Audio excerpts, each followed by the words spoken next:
आदरणीय अध्यक्ष जी, 2023 में इस नए सदन में हमने सर्वसम्मति से एक प्रकार से इस अधिनियम को स्वीकार किया था। पूरे देश में खुशी का वातावरण बना, उस पर कोई राजनीतिक रंग नहीं लगे और इसलिए वो कभी राजनीतिक इश्यू भी नहीं बना। तो एक अच्छी स्थिति है।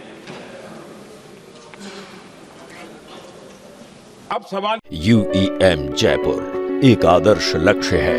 भावी छात्रों के लिए अच्छी नौकरी, भविष्य के लिए तैयार कौशल के साथ अच्छी शिक्षा।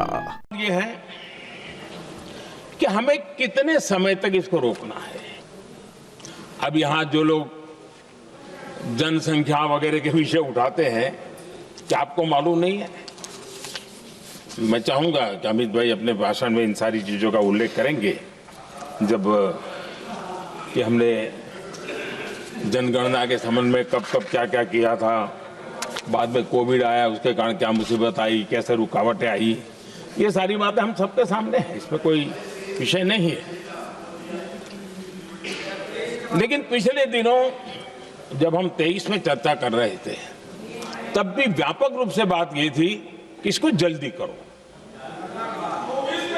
हर कोई कह रहा था जल्दी करो। अब 24 का संभव नहीं था क्योंकि इतने कम समय में करना मुश्किल था। अब 29 में हमारे पास अवसर है। अगर हम 29 में भी नहीं करते तो ये स्थिति क्या बनेगी हम कल्पना कर सकते। फिर हम देश की माताओं बहनों को ये विश्वास नहीं बना पाएंगे कि हम सचमुच में प्रयास सच्चे अर्थ कर सकते थे। और इसलिए समय की मांग है कि अब हम ज्यादा विलंब न करें। इस दरमियान राजनीतिक दल के लोगों से, संविधान के जानकार लोगों से, जो महिलाओं में एक्टिविस्ट के नाते काम करने वाले, ऐसे लोगों से भी कई चर्चाएं हुई। कुछ लोगों ने खुद होकर के भी सुझाव दिए। सारा मंथन करते करते करते, और यहाँ भी सभी दलों से लगातार बातें इनकी होती रही है। स्ट्रक्चर वे में हुई है, इनफॉर्मल भी हुई है, और उसमें से आखिर बना हुई एक कुछ रास्ता निकालना होगा ताकि हम हमारी माताओं बहनों की शक्ति को जोड़ सकते हैं। आदरणीय अध्यक्ष जी, मैं एक बात जरूर कहना चाहूंगा। यहां बैठकर के हमें किसी को संविधान ने देश को टुकड़ों में सोचने का अधिकार ही नहीं दिया है। जो शपथ लेके हम बैठे हैं ना, हम सबको एक राष्ट्र के रूप में विचार करना हमारा दायित्व बनता है। चाहे कश्मीर हो या कन्याकुमारी,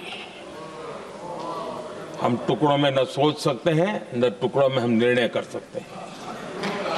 और इसलिए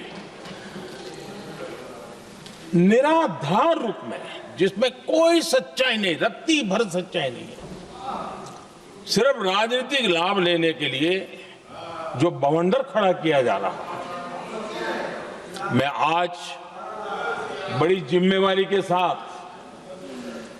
इस सदन में, इस पवित्र जगह से कहना चाहता हूं, चाहे दक्षिण हो, उत्तर हो, पूर्व हो, पश्चिम हो, छोटे राज्य हो, बड़े राज्य हो, मैं आज एक जिम्मेवारी से कहना चाहता हूं कि निर्णय प्रक्रिया किसी के साथ भी भेदभाव नहीं करेगी। ये निर्णय प्रक्रिया किसी के साथ अन्याय नहीं करेगी।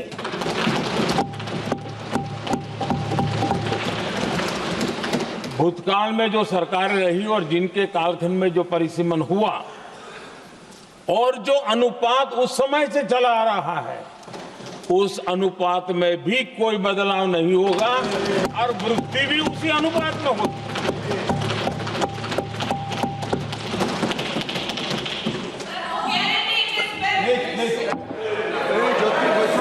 अगर गारंटी शब्द चाहिए तो मैं गारंटी शब्द उपयोग करता हूं।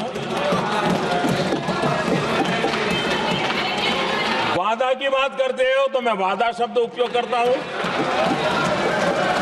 अगर तमिल में कोई अच्छा शब्द हो तो वो भी मैं बोलने के लिए तैयार हूं। क्योंकि जब नीयत साफ है तो फिर शब्दों का खेल करने की हमें जरूरत नहीं है जी।